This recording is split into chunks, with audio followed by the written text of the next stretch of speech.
I'd like to thank everybody for attending in person and remotely.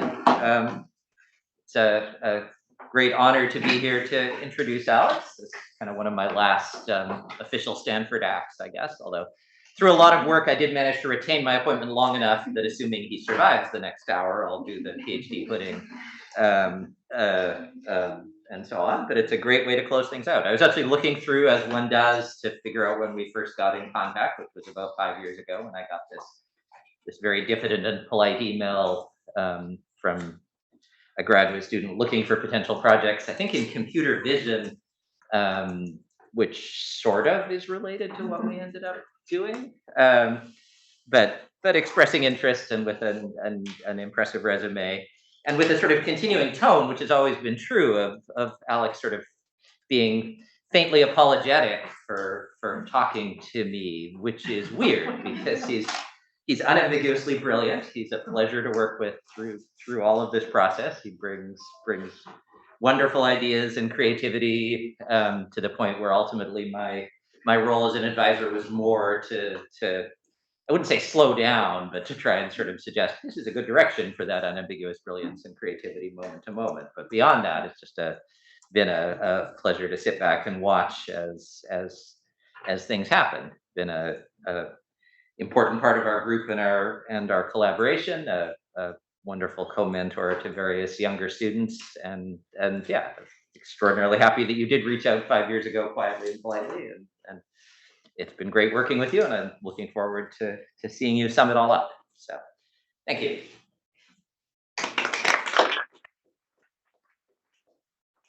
Thank you, Bruce, for that wonderful introduction, and thank you everyone for coming and giving me some of your time to listen. So I'll be telling you all about my thesis, which you can see the title is Universal Optical Instrumentation for Exoplanet Atmospheres. And so this sits sort of squarely in the realm of the theory of astrophysical instrumentation. And so whether you're a theorist, observer, or an instrumentalist, I hope you have something to get out of today's talk. So very briefly at the beginning, I'd like to give an outline of what's to come. So I'll be starting with an introduction to instrumentation, modeling, and exoplanets. And then I'll be talking about a bunch of different projects I was involved in, the first of which was investigating asymmetries in the point spread function of the adaptive optics system. Secondarily, next, we'll be stepping into the atmospheric modeling and spectroscopy of one of the most interesting exoplanets, 51 Eridani b. And then we'll be moving on to the concept of a miniature star shade, which can be exceptionally powerful to investigate circumstellar debris disks. And we'll finish off with one of my favorite projects, potentially resolving terrestrial exoplanets with the solar gravitational lens. So taking a step back, thinking about astrophysics very generally, the way I like to see it is that you kind of have some form of special bucket which you use to harvest sunlight in the process of constructing narratives about the way the universe works. And whether your special bucket is a gold-coated beryllium hexagon like James Webb at L2 or a vat of 7 tons of liquid xenon, it's pretty clear to me that an instrument is some kind of physical system. But we can turn this idea on its head. And so we can say that a physical system is an instrument, except that it might not always be measuring the thing you care about. And so to let me demonstrate what I mean by this, I'd like to give you a couple of examples. In the field of exoplanet science, one of the most popular techniques to discover planets is transit photometry or transit spectroscopy. And in this technique, you investigate a planet by looking at a star, exploit a particular interaction between the planet and the star. That's just the absorption of light, and the planet crosses in between the star and the telescope. And so your ability to say something about the planet, like how precisely you can measure its radius, is intricately tied to how well you can characterize the star. In fact, how precisely you can specify the radius of the star. Similarly, in the field of radial velocity or astrometry, you're exploiting this interaction between the star and the planet, but instead of the electromagnetic interaction, it's a gravitational interaction, looking for the displacement of the stellar photocenter relative to the system barycenter by measuring the movement of the star in the plane of the sky or along the line of sight. And similarly, your ability to precisely measure the planet's mass, in this case, is determined by how well you can characterize the intrinsic variability in the star. So stars which are highly active and turbulent plasmas, which have more photometric variability, have less precision, and less ability to infer the existence of planets. Similarly, in the field of microlensing, in this case, you're literally exploiting a planet in the foreground as a lens in your telescope where the light from a background star is amplified, and you're using this to infer the existence and the mass of the planet. And I mentioned this already, but the solar gravitational lens extends this idea of using an object as your lens, but the lens is no longer the planet. In this case, the lens is the sun itself, and you're magnifying the light from a distant planet. So I like to think that astrophysical objects can be components of your instruments. And to really, really nail this point home, I have even more examples from not the field of exoplanetary science, but from the field of astroparticle physics. And so you might have heard of this idea that Rebecca Leon has to use exoplanets or brown dwarfs in particular to search for dark matter by looking for correlations with excess heating as a function of the galactic radii. Or you might be aware of Sarek Collia's work, which he used to search for dark matter by looking for its interaction with the geomagnetic field of the Earth. Or recently, even at the colloquium, there was this idea for the Beacon telescope, which I think is hilarious and awesome. They put a telescope on the top of the mountain and they pointed it at the ground, looking for the peculiar signature that neutrinos leave behind when they pass through the Earth and interact with the body of the Earth. But to make sense of any of these measurements, you need to have a model of the system. And the model, you can think some kind of black box, is an abstract extension to your instrument, which takes as an input the measurements that you make and spits out some kind of inference about the parameters or the property of the system that you're investigating. And so we'll be investigating these models in details because they're intricately tied to the types of inferences we can make about these systems. Now, you may have heard this quote that all models are wrong, but some models are useful. Now, this was told to me by Lisa Poinier, who was another person who advised me, thanks to Bruce, but it's originally attributable to George Fox. Now, this quote sits really, really wrong with me. I didn't like this. This was really disturbing, and so I'd like to edit it in a way that I think is slightly more precise. And so I like to think that all models are fictions, but some models are falsehoods, and that fictions are things which are made up by people. And there's these stories that we tell about the way things work, but falsehoods are things which disagree with the observations we make of reality and slightly change the meaning, ones that are useful and ones that are not falsehoods, but I think it better captures what the intent was, at least in this context. And so the models that we'll be using for the majority of this talk are the classical theories of electromagnetism and Maxwell's theories of electromagnetism and Einstein's theory of general relativity. And these will be forming the foundational base from which we'll build up the rest of the models of the instrument. But these theories are exceptionally general. And in order to use a general theory, it can be quite difficult. And so what we do is we have some sort of reductionist process where we make simplifying assumptions to constrain the model to a narrower regime. But each one of these assumptions comes with it an appropriate set of caveats. And you have to be aware of these caveats to know that the model is valid. And so in my thesis, I tried to make it very explicit how all of these assumptions are tied together and how we sort of constrain this exceptionally general theory to a more specific and narrow theory and turn the model into some set of instructions which can be executed on a computer.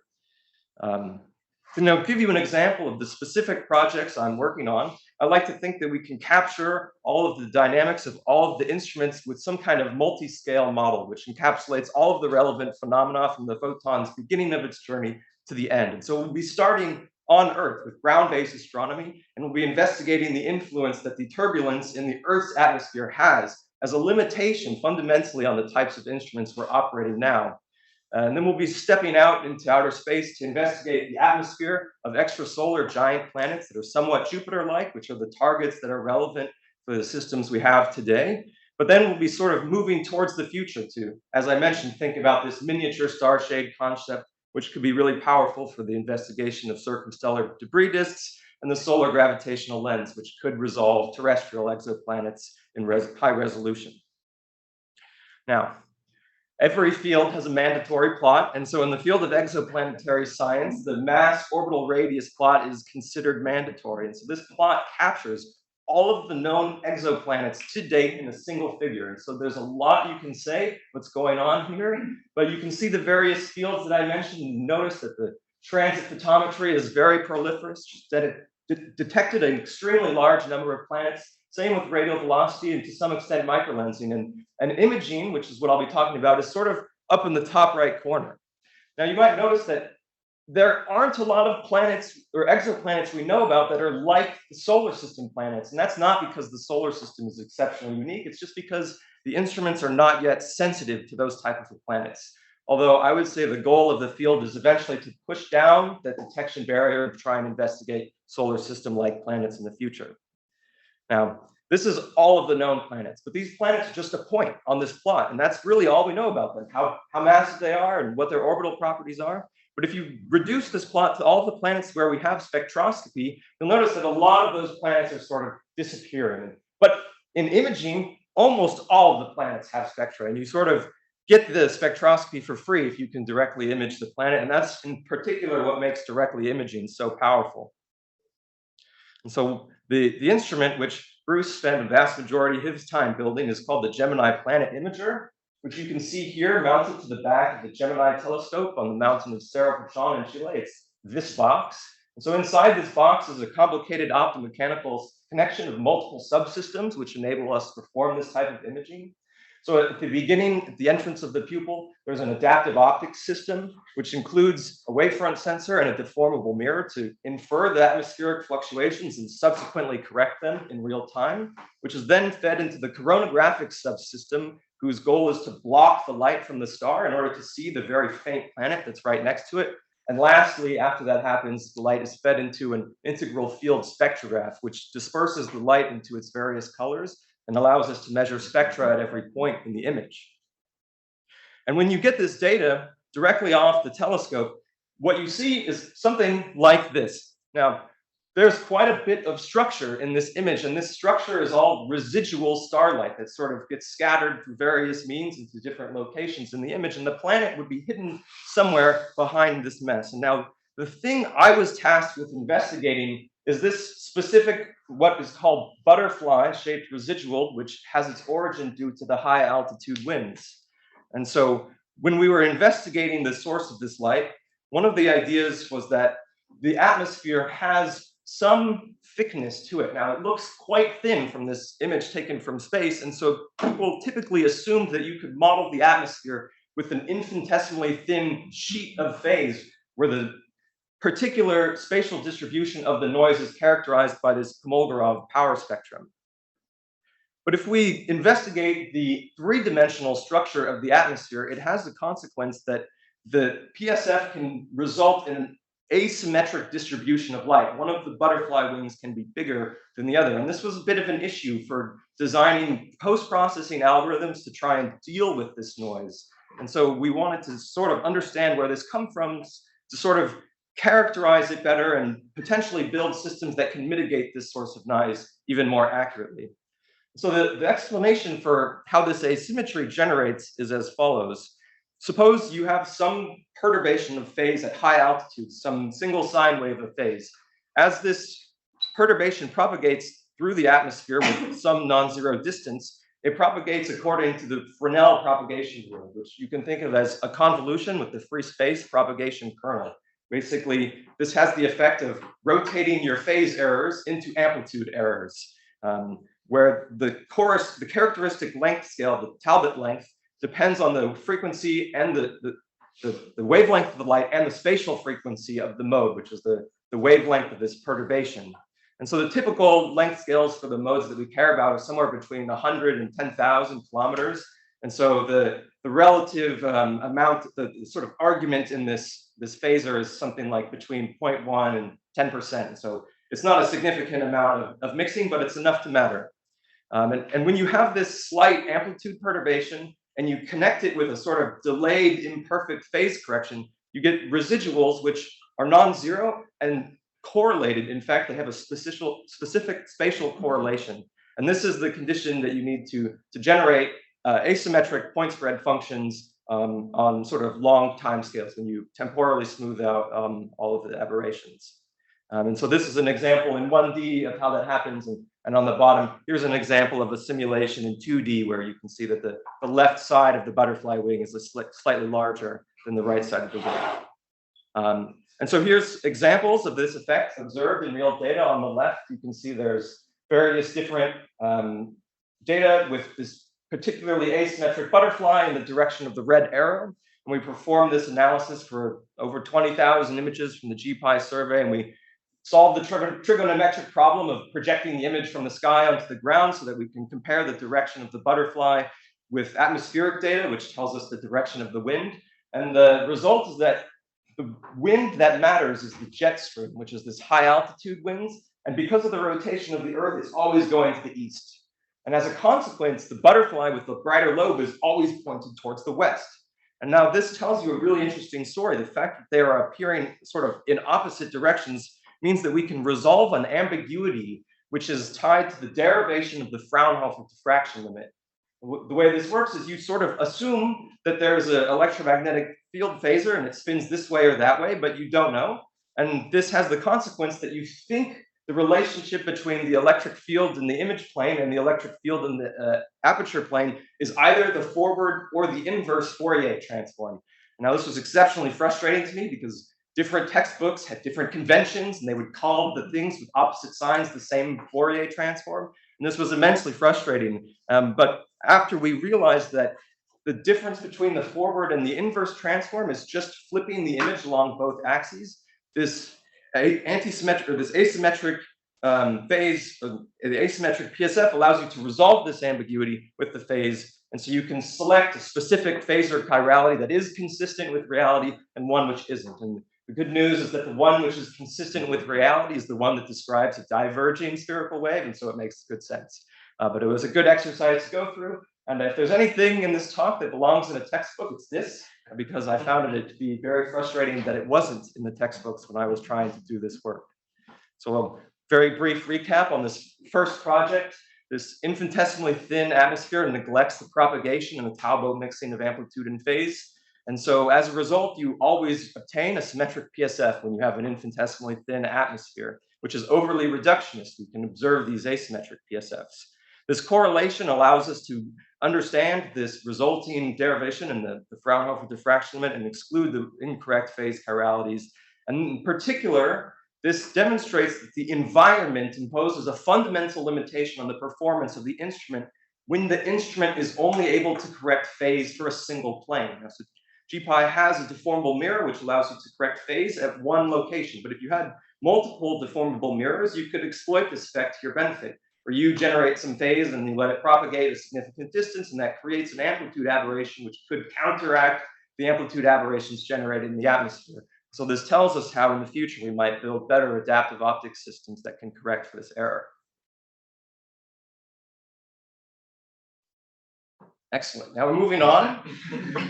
One of the things that we do when we end up, appropriately processing the data is we find planets. And this is probably the crown jewel of the GPI survey. It's the coldest directly imaged exoplanet today, 51 Eridani b. And so you can see it here on the bottom left, orbiting in its Keplerian motion around the host star, which is blocked behind the coronagraph. And so here are some properties of the planet to give you a sense of what it's like. It's about 20 million years old. It orbits at a distance of 13 times the Earth-Sun distance, and its luminosity is roughly 1/1,000,000th that of the Sun. Its mass is about 2 times Jupiter masses, and its effective temperature is between 600 and 750 Kelvin. So it's pretty warm. It's not as cold as Jupiter, and it's slightly more massive than Jupiter, but I think Jupiter makes a pretty good example of what it might look like if you could sort of see it up close. And so this is an image of Jupiter in the infrared, and you can see that the planet is sort of emanating this infrared heat from this deep interior, and there are various cloud bands at high altitudes that sort of block this light. And we can do spectroscopy of 51 Eridani. And so stepping through various wavelengths in the infrared here, you can see that the planet gets substantially brighter, around 1.5 micron. Now, we'll sort of get to what this means, but it turns out that this is an absorption feature which is characteristic of a particular molecule. But how do we know that?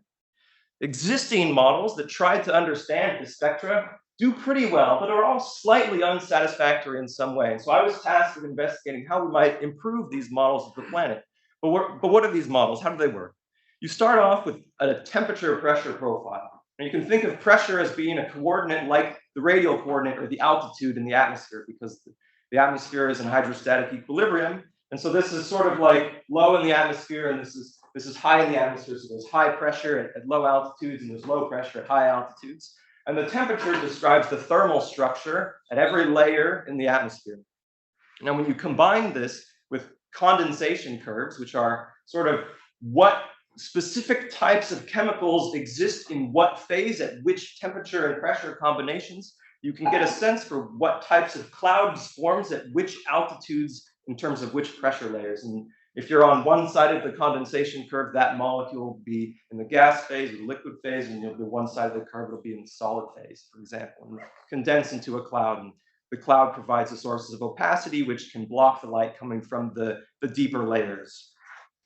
And so in order to build a consistent model of a sort of one-dimensional atmosphere, you have to solve this 1D chemical transport equation, which includes the balance between upwards mixing, which is the result of turbulence. So KZZ is a parameter which describes how much of the gas and the condensates are moved up in the atmosphere. And this other parameter, FSED, the sedimentation efficiency, which tells you how effectively the particles descend in the atmosphere as a result of gravity, how efficiently they fall. And you can think there's a difference between snowflakes and hail in the terms of how they fall through the atmosphere. And so FSED is a knob that you can tune in order to sort of control the different condensate parameters like that.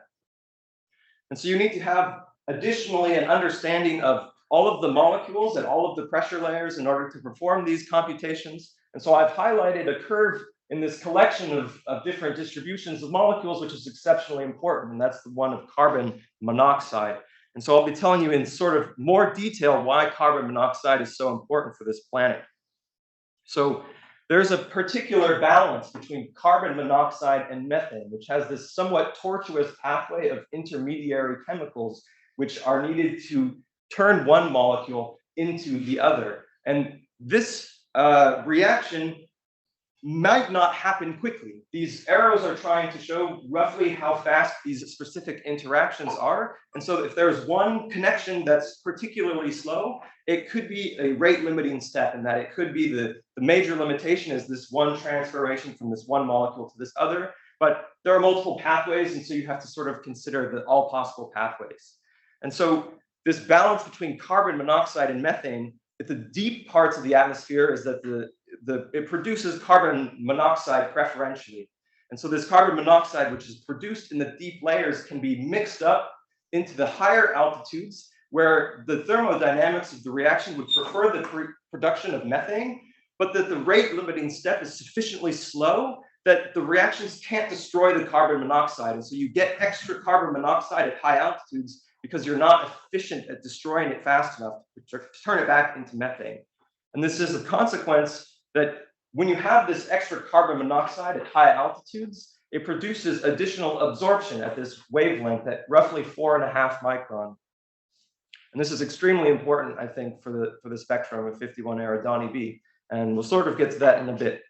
There was another thing that I was tasked with investigating, and it's the possibility that not just the atmosphere itself could matter, but that the sort of material falling in from space could matter. And so an example of this is the comet Shoemaker-Levy 9, when it collided with Jupiter, I think in 1995, roughly. It left behind a bunch of material at high altitudes, and we thought that similar processes, or not comets, but dust or circumstellar debris, could be falling into the planet, and it could influence the colors of the planet as well. And so I'm not going to go into detail, but we developed a model to try and investigate this. And this plot is showing how tuning the knobs of the specific type and amount and the qualities of the dust that you're throwing into the planet could change the shape of the spectra.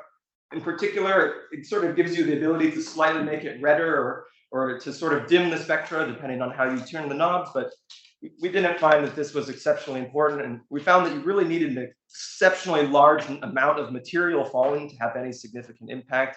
I think we calculated it was something like 1,000 comets per week in order to have a significant effect. And so, yeah, it's pretty unrealistic, but it might matter for significantly dustier systems or at particular different wavelengths where the dust properties are slightly different than it is here between 1 and 5 micron.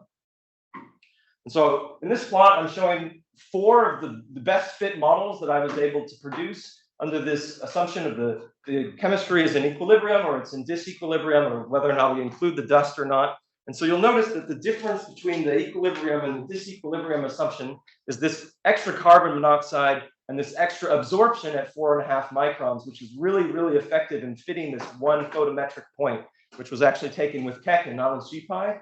And there are a couple of other issues with the disequilibrium model, and in fact, if you just go by the reduced chi-squared, which is sort of how we evaluate the goodness of fit, that it still slightly prefers the equilibrium model, which does better in the other bands at the shorter wavelengths. But I think the better fit at the 4.5 micron is pretty telling, and I think if we had spectroscopy at these additional wavelengths, these long 4 or 5 micron wavelengths, we would definitely be able to tell for sure if this disequilibrium is really happening. So these best fit models were sort of selected amongst something like 300 million models I ran on the Sherlock cluster in order to sort of evaluate all of the different models at various different temperatures. And so I'm showing here some kind of posterior distribution, which was estimated from that model ensembles. And so we can make some parameter inferences, although I'm pretty sure that all of these inferences are biased by the prior of the grid choice that we picked. And so I wouldn't exactly trust these medians because I'm pretty sure they're all slightly biased by the prior. But one of the important stories we can tell in this covariance between planet radius and temperature is that it's fairly well constrained, this line of constant luminosity. And in the equilibrium model, this posterior is shifted to significantly smaller radii and higher temperature, whereas in the disequilibrium case, it much prefers radii approximately 1 Jupiter radius, which is much more in line with what you would expect from the equation of state.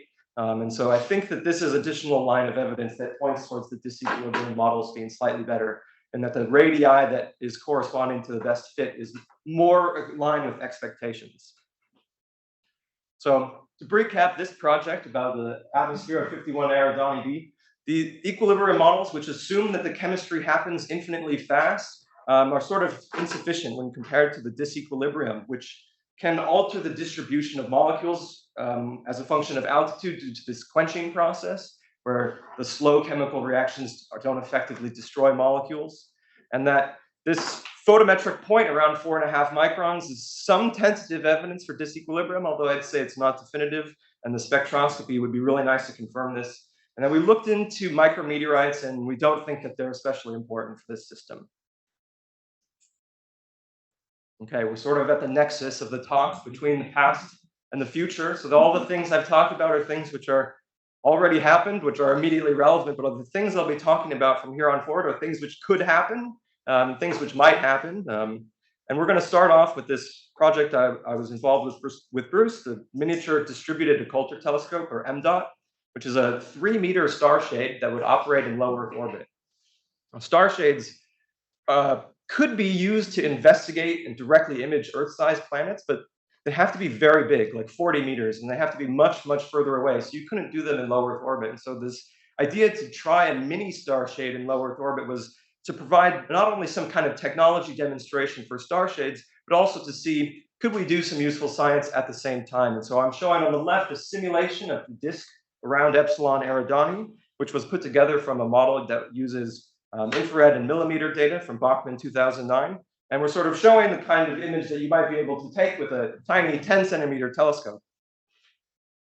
Now, the way this star shade works, and the reason that the petals are so important is because of the wave diffraction of light. So if you just had a circular disk, an occulting disk that was a pure circle, the diffraction around the edge of the circle would constructively interfere along the optical axis and produce a bright spot in the center of the shadow. This bright spot, called the Poisson spot or the Arago spot, is a subject of a famous physics debate from the 19th century, and it was discovered by Arago, so we know it's real. But the star shade solves this problem by bending the edges in such a way that constructive interference can't happen in any one particular location. The light sort of diffracts around the edges and it sort of all misses one another. So you get a really deep logarithmic shadow in which you can put your tiny telescope, and that blocks the light from the primary star, which allows you to see faint things next to it. So we built a model of the instrument, and we investigated the sensitivity of such a system, and we investigated known objects that might be really interesting to investigate in order to put together some kind of reference mission. What kind of science would be possible if such a mission were to be built? And so it turns out that when you are operating in low Earth orbit, there's this specific sun synchronous pattern which you operate the two different craft in, and they have a particular orientation that means that there's a specific line on the sky where it's optimal. And this is either plus or minus 8 degrees, whether or not you're operating in the northern or the southern hemisphere. And there's a fuel cost associated with deflecting the orbit of these two objects in order to create this particular alignment that's away from 8 degrees. And so you really want your targets to be on this line. And so the northern hemisphere is lucky. There's just more interesting targets that we know about that are very close to like plus 8 degrees, whereas the southern hemisphere is not so lucky, but the southern hemisphere has Epsilon Eridani, which is, I think, one of the more interesting systems. And so there's a bit of a trade-off in designing the mission, which hemisphere of the celestial sphere that you pick. So another quick, brief recap on this project. The petal-shaped occulter is an alternative to coronagraphy that can enable sort of high contrast imaging, and it has a special large achromatic bandpass, which could be good for spectroscopy as well. This miniature starshade concept could do some technology demonstration, but also could perform with a comparative sensitivity to the Hubble Space Telescope, because the starshade is such an effective means of blocking the light from the star. And so we could use this to detect and characterize circumstellar debris and exozodiacal dust. And this orbital constraint that's associated with operating the telescope in low Earth orbit limits the types of targets you can view on the sky along this particular declination. Okay, and then now is the time for the very last project I'm going to be telling you about. This idea you might be able to resolve exoplanets by using the solar gravitational lens. So the big scale picture here is now the sun is part of your telescope. It's the primary converging optical element, and it produces an image of some object at a distance of, at the minimum, 550 AU, but probably more like 650 AU away from the sun. And now you could send a craft to visit this image, which is sort of like a projection in space, and you could either scan the telescope across this image, which is about 1 kilometer in diameter, or you could potentially investigate the structure of the Einstein ring. And so one of the things we were investigating was how the optical properties of this lens depends on the position of the planet on the sky. So the sun is rotating, it's slightly oblate, and so if you're looking directly along the axis of the rotation of the sun, this oblateness of the potential sort of goes away, and the sun lens is like a point mass or a monopole. But if you're looking along the equator, the oblateness is at its most importance, and so the lens blurs the light extra. And in fact, you can think of this blur as being the convolution of the image with an asteroid-shaped PSF. This four-pointed hypocycloid is the shape of the point spread function of the oblate lens. And we can potentially use this to our advantage. But starting with just the monopole model, when you're thinking about what distribution of light in the Einstein ring that forms around the sun would be like, it turns out that a disk intensity distribution like a planet is mapped into a particular distribution of light in the ring. Because every point in a gravitational lens, or a point mass gravitational lens, is mapped to two different points on the Einstein ring, there's a specific kind of symmetry in this intensity distribution around the ring.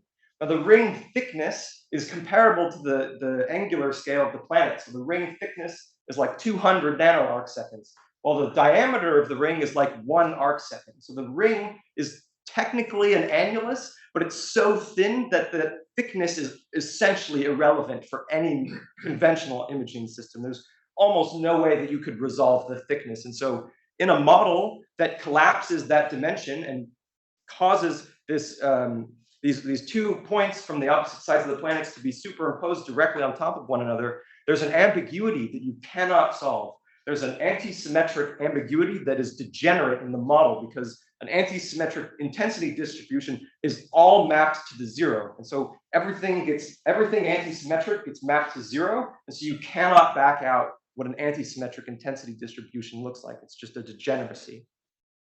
But we know that the sun isn't a pure monopole. In fact, there is a more accurate way to describe the gravitational potential of the sun, this zonal spherical harmonic expansion, where you start out with a regular monopole potential, and then you add in a bunch of additional terms with these Legendre polynomials, which describe the deviation from that purely spherical symmetry. Now, the most important Legendre polynomial is the quadrupole moment. So this one describes the the oblateness due to its rotation, where you can think there's sort of like extra mass at the equator, and so there's more gravity at the center.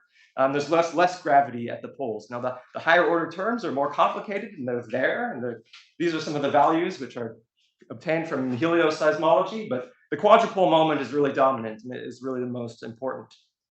These extra terms introduce additional lensing effects, and so if you're aware of the deflection angle of a point mass, it's just inversely proportional to the impact parameter, and it's directly pointed at the center of the mass. But the monopole, or the additional multipole moments introduce additional deflection, which depends on a number of factors, including this angle that you have between the rotation axis and the line of sight, and most importantly, this angle around the Einstein ring, this theta sub xi.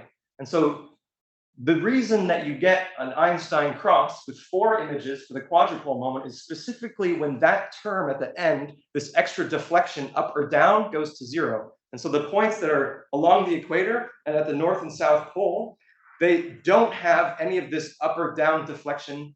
Well, when they're at the equator, they don't have any. When they're at the poles, they do, and it sort of slightly shifts the image, but when you're sort of at some other angle, this additional deflection causes the rays to sort of miss, and so you don't get a point there.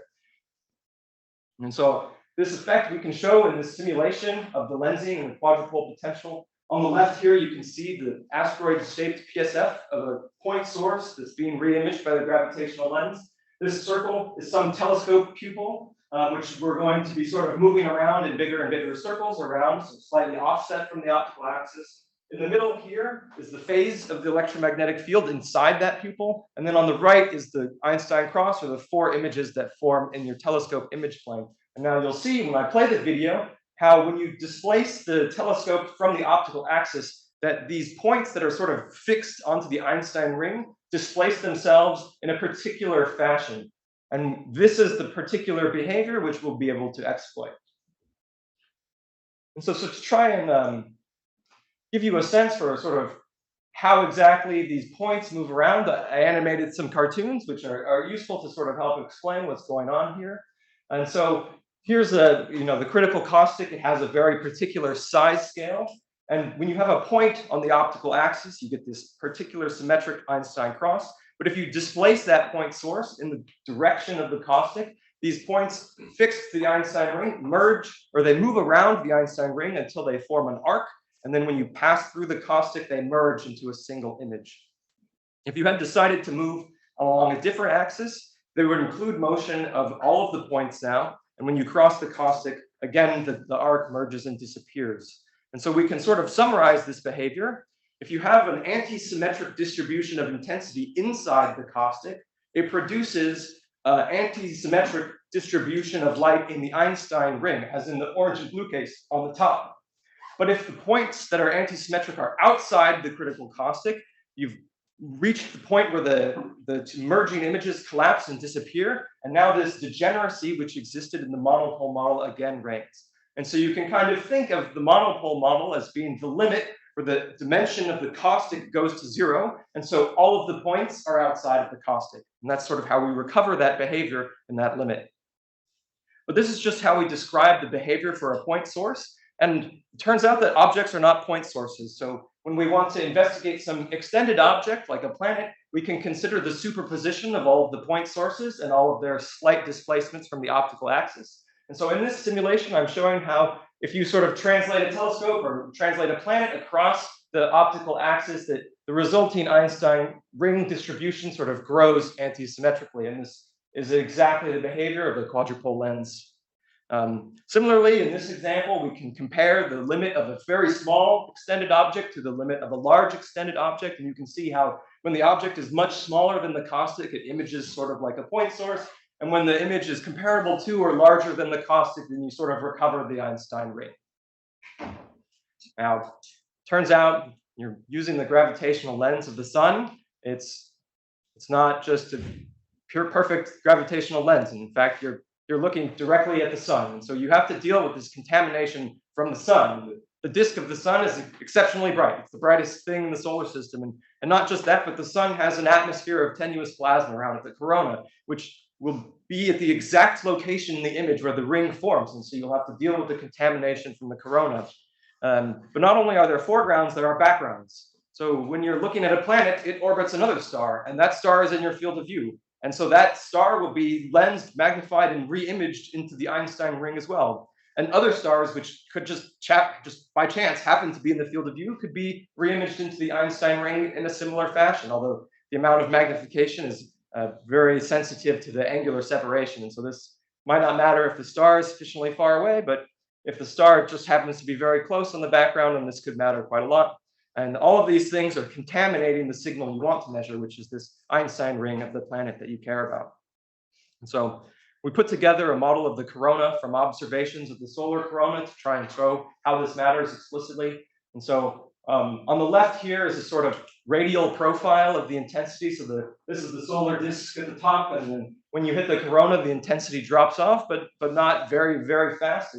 In fact, for the case where your telescope is at a distance of 650 AU, then the intensity of the corona is comparable to the intensity of a planet.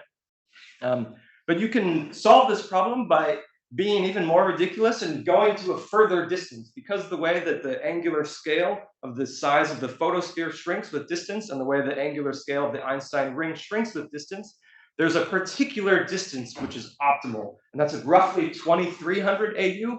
And at 2300 AU, the angular separation between the edge of the solar disk and the location of the Einstein ring is at its maximum. And that's where this dotted line, this darker blue star, shows you. And also the plot on the right is just a picture of the corona, which has been a black hot color map to show you that the intensity distribution in the corona also varies with the angle. And so you'll need to put together a very detailed model of the corona in order to properly subtract it to obtain a high signal to noise observation of the Einstein ring.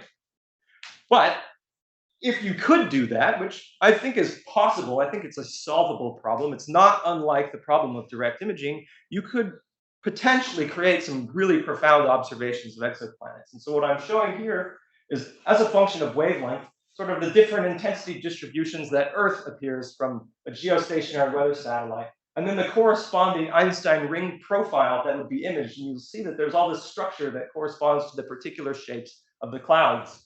And because we can create a model of how the intensity distributions are related, we can create the inverse of that model, and we can recover the original image from the measurements of the Einstein ring. Now, and when you go to longer and longer wavelengths, this becomes harder and harder, because the intrinsic blur associated with the point spread function at the longer wavelengths means that these delicate intensity fluctuations are washed out. Now, this demonstration is quite unrealistic. The SNR here is way higher than you could ever obtain with an ordinary telescope. So that's why I put together this video, which tries to capture what I think is probably the best case scenario with a realistic set of instrument parameters. And so this is a 2-hour exposure with a 2-meter diameter telescope at the optimal distance of 2300 AU with 100% perfect subtraction, which is not possible, but maybe you can get 99% perfect subtraction or something. And so we do a 16 by 16 pixel reconstruction. And I don't know, I think it's quite cute that you might be able to make a tiny little postage stamp video of a planet like this. And there's really no instrument that you can conceivably construct that could do this. If you wanted to use an ordinary telescope, it would have to roughly be the size of the sun itself in order to make this possible. So to recap, the optical properties of the oblate gravitational lens depend on the direction that you're looking. So it depends on the planet you want to image. In the monopole potential, there's a particular degeneracy associated with this sort of like spin tube properties of the intensity in the Einstein ring, which the quadrupole moment intensity distribution lacks, at least when the intensity is inside the critical caustic. And then we can exploit this to our advantage to reconstruct images of the planet from single observations of the ring, although the contamination problem is quite a difficult one. So I'd like to take a step back from all these specific examples which I've talked about and sort of reflect on what I think is this really broad scope that I'm laying out for instrumentation. So you have some observatory and there's some optics associated with it. It's an instrument connected to it, but there are also the models of how these work, which are the abstract pieces of machinery which you use to interpret the observation. And this observatory is coupled to the environment. When you're doing ground-based astrometry, there's an atmosphere which is part of your optical path, whether you like it or not. And there are all kinds of ideas that you can use to exploit interactions that are outside, like the interactions in transit or radial velocity, in order to learn about planets by investigating their stars. And there's this idea of how the micrometeorites might influence the colors of the planets, and so the environments in which the objects you're investigating could influence them as well. And if you take these ideas to their natural extension, you'll notice that realistically there is only one thing, which is the entire universe, which could be conceived of as some kind of instrument on its own right. And so I like to think that if the past contains the universe instrument, then the future contains the instrument universe, which is a sort of beautiful duality, in that what kinds of instruments might exist in the future are the limits of our imagination. And this tells us that if all of the things we can understand, this sort of body of knowledge that we can collect, is the collection of all of the inferences of all of the previous measurements, then this sort of like excludes the possibility that it will ever contain all of the possible inferences from all of the possible instruments. So thank you for listening. That's my talk.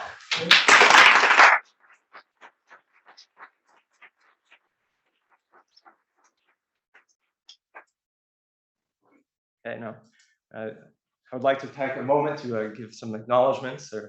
Thank you all in the audience for giving me your attention and spending an hour of your time to listen. But there are also a couple of people I would like to thank in particular: my family, who flew across the state in order to watch me give this talk. Thank you for supporting me from the very beginning.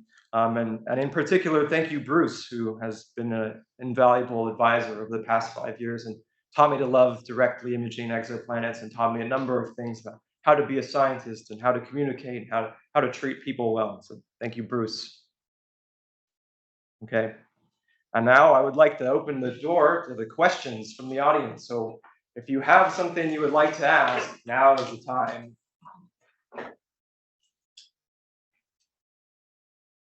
Sebastian. Could you go back to the goodness of fit of the exoplanet spectra you were showing us, I think, in part 2? This slide? Yeah. So you said here that like the equilibrium case is like a slightly better chi-square than the disequilibrium case. Yes. I guess like just from the perspective of the statistic you use to measure the quality of these fits, how do you take into account like the correlated error? So like part of what makes the equilibrium case look bad is that there's this large patch of very correlated errors in that first or second bump in the spectra. That's a very good question. So I did not speak to this, but there is a specific model of the covariance which we use to estimate these chi-squareds. And so you can't really show that in a sort of one-dimensional plot because you need more dimensions. But essentially, when points are nearby in this wavelength space, they are correlated because of the specific analysis process which you use on the data. And so in order to properly account for this, you need to measure that covariance. And so there is a model of that covariance which we use in the estimation of the chi-squared. And the covariance in particular makes it such that, for example, when you're looking here in this J band, because these points are all sort of correlated with one another, if you miss a bunch of points that are next to one another in the same direction, it's not penalized as strongly as if they were all completely uncorrelated data. And so that's why I think in many cases that, in particular, I think this is the best example right here, how they're sort of all missing sort of below. And you could argue that there might have been some kind of residual speckle that's like sitting on top of the planet during this observation, which is causing this intensity to be higher. The values should really be closer to 0 in this sort of this region where the model thinks there should be no intensity. Does that help? Yeah, that's great. Thank you. Jeff has a. Jeff? Yes, first of all, thanks for this beautiful talk. On the star shade thing with the petals, naively, I would have thought that sort of a random edge might be effective at breaking the diffraction spot. Did you consider things like that? I did not consider a random edge. I'd be really interested to know what you mean specifically by a random edge. Well, one that wiggles a lot. It's a little hard to define exactly, but you know, random spots in aperture synthesis and so on. Just something other than I don't know how symmetric those petals are. Are there little tweaks on them that break the exact symmetry of the thing?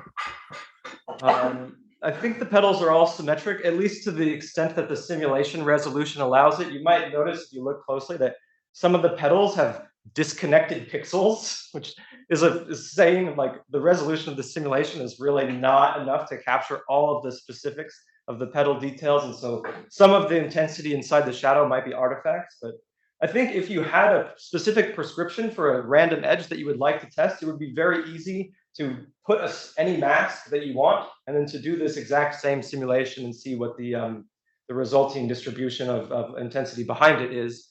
Although the caveat is that because of the low resolution of this simulation, it's sort of difficult to evaluate whether or not that light is a result of real diffraction or if it's some kind of simulation artifact. And so you would probably need to test that particular shape at a sequence of sequentially increasing resolutions in order to resolve that difference. I see. Well, to answer your challenge, maybe something like a fractal, a Mandelbrot fractal, something like that. But maybe, but then you might think, how would you manufacture such a petal? Well, how would you manufacture your universe as a the end of your talk has some manufacturing issues connected with it too. But the universe made itself. We don't have to do that. I suspect if you did that, it would not cancel the orthogonal spot as well. It would make a better looking outer PSF, but you don't really care about that so much. It's all about the orthogonal spot. Yeah, my guess would be a random pattern might be darker in some regions, but brighter in others. And you can't navigate the telescope perfectly to stay, what you want is a not perfectly dark, but kind of wide region where your telescope can be located. So I agree with Roger. But yeah, as Alex said, it's also harder to simulate more complicated shapes. These symmetric shapes, you can make approximations to simulate them. So. Yeah, most of the existing analyses on the star shade actually don't include the effect of the petal. They just assume that you sort of have a one-dimensional apodization function, which is a particular, like how much light is coming through on each radius. And so you sort of smooth out the petals by sort of spinning around and averaging. And so you can do those integrals analytically in one dimension, but you need 2D to sort of investigate the effect of discretizing the petals. And so there's a bunch of questions. How many petals do you want to pick? I think this is 16. You might pick 4 or 10 or some other number, and those have all sorts of different consequences. But I think you sort of want a balance between many petals and petals which are not significantly difficult to make in terms of building a real occulter. Yes. So in your final project, you talked about using the sun as the gravitational lens, and with the assumption that the sun was a monopole, you had this asteroid-shaped PSF with these caustics. But later on, you kind of extended and explored the like quadrupole expansions to break some of these degeneracies. Did those extensions also change the shape of the PSF and like the characteristics of the caustics? Yes. So in the monopole, the PSF is not the asteroid. In the quadrupole, the PSF is the asteroid. So in the monopole, the PSF is some Bessel function. It's symmetric. When you have these higher order corrections to the potential, like these higher order monopole moments, you just get a higher order hypocycloid. So you don't have a 4-pointed star, you have a 8, 10, 16 pointed star. But those moments are very, very small compared to the quadrupole. And so they are there in the image, and our simulation includes them, but they're invisible because the effect is really subdominant. Okay, thanks. Yeah. Does that mean if we launched a spacecraft and didn't look at a planet but looked at a point source, you could, reconstruct the interior structure of the sun from the shape of the point spread function? Yes, I think so. I don't know where you would find such a point source, but you could think about sending a laser the other direction. Really pointy point. Wait, Yes, Simon? Yeah, it's, if someone gave you like $10 billion, is the equivalent, given that your thesis invested in so many things, what would be kind of like approach moving forward, say the next decade? very open. I cannot contemplate really what $10 billion would be doing. That's a good question for Bruce, I think. A JWST-like investment. I guess, what. I don't typically think about the price of doing these things. I just think about the optics. Are you offering? I was gonna kind of ask you a version. Do you have $10 billion? Someone. I was just going to ask you a version of this question in closed session, which might be useful for other people to hear the answer to. Like the solar gravitational lens obviously is a long way out, no pun intended. Before we do that on this road to Earth, maybe you could say a little bit about what the steps in between DeFi and James Webb and then the SGL, Okay. 50 years from now are. Yes, good point. So I don't really think it makes sense to do some kind of SGL until you have a planet which you're like pretty darn sure is going to be a really good one. Because getting out there is such a difficult thing, and we don't really know if there are any planets that are, potentially life-hosting planets. But something like Beauvoir or Habex, which might exist in the next few decades, might answer that question. So one of the things you need to know is sort of how to get there. Like, depending on the planet and its particular orbital parameters and its location on the sky, the image is in a very specific location. And so you need to very precisely know where to send your craft. And so I think I have an extra slide which might answer that question. But You could also say what LUVOIR and HABEX are for people who don't remember their astro acronyms too. After you do this. So one of the things you want to do before this is possible is you really need to already know what the planet is, and you need to know its orbit and high precision. You need to know something about like this is worthwhile to, because you have to go all in. You can really only do one system with the solar gravitational lens. If you have two planets on two different parts of the sky, the repositioning timescale to do two planets with one telescope is 10,000 years. So you can only do one system. You might be able to, like planet hop, like for TRAPPIST, where you have 7 planets in a row and you can kind of visit each one in order, because those will all be very close images at the SGL. But you're going to want to know this planet is really worth going all out on. And so you probably want to already have spectroscopy and orbital characterization to know enough about its atmosphere to say this potentially could host photosynthesis. Maybe there's some signature like the red edge, which is like this would be really worthwhile to investigate and to spatially resolve the details. Or there's some kind of ocean glint signature, which is like this could have continents, which might be another thing which you want to look for. And so I think the SGL mission really makes sense in sort of a post-LUVOIR world where maybe you've detected something like 30 planets and like one of them is like, this is the one, we got to do it. So it's a long ways away, but it's a speculative idea at the moment.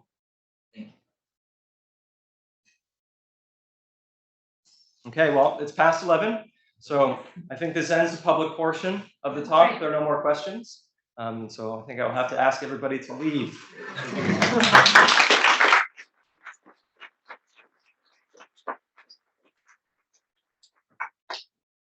Take a 5-minute break.